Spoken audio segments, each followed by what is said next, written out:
ओम नमो भगवते वासुदेवाय. सार्थ सुबोध ज्ञानेश्वरी.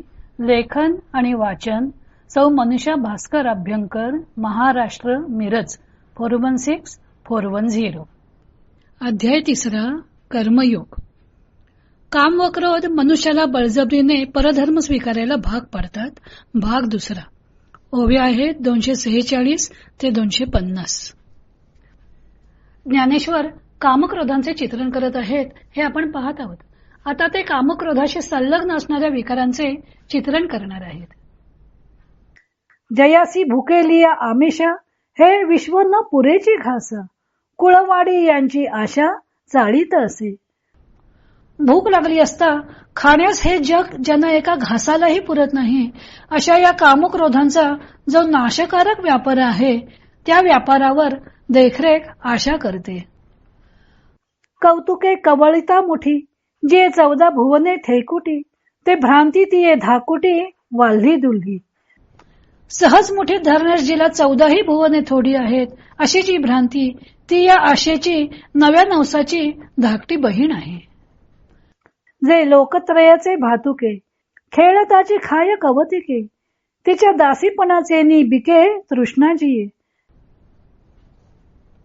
जी खेळत असता त्रैलोक्यरूपी खाऊ सहज खाऊन टाकते, त्या भ्रांतीच्या दासीपणाच्या जोरावर तृष्णा जगली आहे.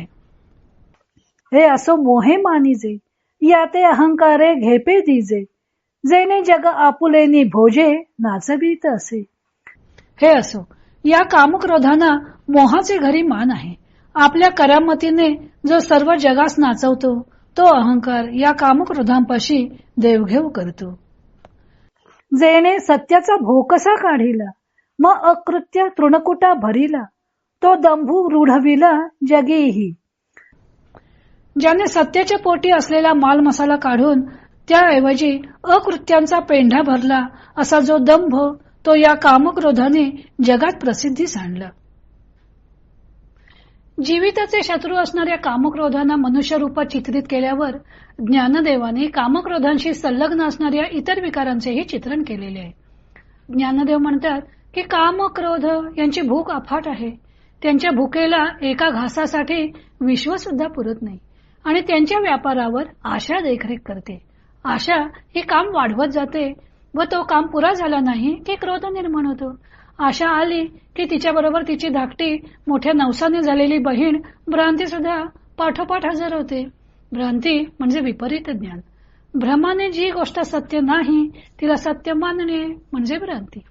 विश्वाला वास्तविक सत्यता नसून सुद्धा जीव विश्व सत्य मानतो. विश्वातील बाह्य गोष्टींवर त्यांचं सुख अवलंबून असतं. ते मिळवण्यासाठी तो मग अखंड धडपड करत राहतो. या सर्व गोष्टी भ्रांतीमुळे घडत असतात. या भ्रांतीच्या मुठीत जणू 14ही भुवनं असतात. तृष्णा ही त्या भ्रांतीची दासी झालेली आहे. ती भ्रांती जे जे काही दाखवेल, इच्छा करेल ते तिचे सर्व मनोरथ पूर्ण करण्यास तृष्णा झटत असते. कामक्रोधांना मोहाच्या घरी मान आहे. मोहामुळे कामक्रोध वाढतच असतात. तर अहंकार कामक्रोधांशी देवघेवीचा व्यापार करत असतो. कामक्रोध अहंकाराला मोठेपण देतात व अहंकार कामक्रोधांना त्यांना मर्यादेबाहेर वाढण्याची ताकद देतो. अशी कामक्रोधांची देवघेव करून अहंकार जगाला नाचवतो. अहंकार दंभाला प्रसिद्धीस आणतो. दंभ म्हणजे ढोंग. एखादा प्राणी पेंढा भरून ठेवतात तेव्हा तो खरा प्राणी असल्याचा भास निर्माण होतो. अहंकार काय करतो?